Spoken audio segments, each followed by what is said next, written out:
6 ماہ کے سفر کے بعد عبداللہ ابن عفیف اسدی جب واپس اپنے شہر کوفے پہنچے، کیا دیکھا کہ کوفے کے بازار بند ہیں، کوئی مرد شہر میں نظر نہیں آ رہا۔ اس نے سوچا شاید کوئی بیماری آئی ہے جو ہر کوئی چھپا ہوا ہے۔ جیسے ہی اپنے گھر پہنچا تو اپنی بیٹی سے پوچھنے لگا، بیٹی کوفے والے کہاں چلے گئے؟ اس کی بیٹی کہنے لگی، بابا تھوڑے سے ہی فاصلے پہ ایک بیابان ہے جس کو کربلا کہتے ہیں، وہاں کسی باغی نے حکومت کے خلاف خروج کیا ہے اور یزید کا حکم ہے کہ جو مرد اس باغی کو قتل کرنے کے لیے میدان میں نہیں آئے گا تو اس کا سر تن سے جدا کیا جائے گا۔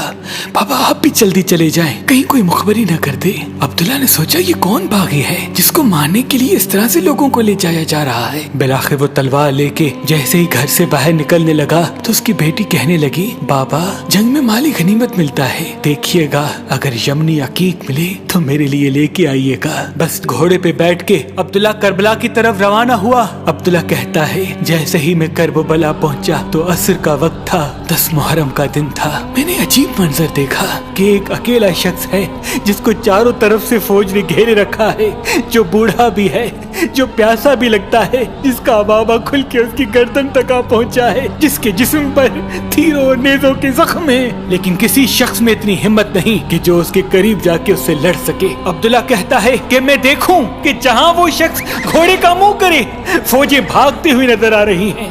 میں نے لشکر سے پوچھا کہ کون ہے جسے سب اتنا ڈر رہے ہیں؟ یزید کے ساتھیوں نے کہا کہ تمہیں معلوم نہیں، اس کا ایک بھائی عباس تھا اور یہ عرب کا بڑا بہادر ہے۔ عبداللہ کہتا ہے میں نے نہیں سمجھا اور یہ سوچا کہ شاید اس کو قتل کر دیں گے تو جنگ تمام ہو جائے گی۔ بس میں نے اپنے گھوڑے کو اس کے گھوڑے کے پیچھے لگایا، جیسے ہی قریب آنے لگا اپنی تلوار کو نیام سے نکالا۔ اتنے میں وہ شخص مڑ کے مجھ سے کہنے لگا، اے عبداللہ سلام ہو تم پر۔ اور پھر اس شخص نے اپنے ہاتھ سے ایک انگوٹھی اتاری اور کہا، جاؤ اپنی بیٹی کو میری طرف سے یہ یمنی عقیق دینا اور یہ بتانا کہ میں باغی نہیں بلکہ رسول اللہ کا نواسا ہوں، بی بی فاطمہ زہرا اور امام علی کا بیٹا ہوں۔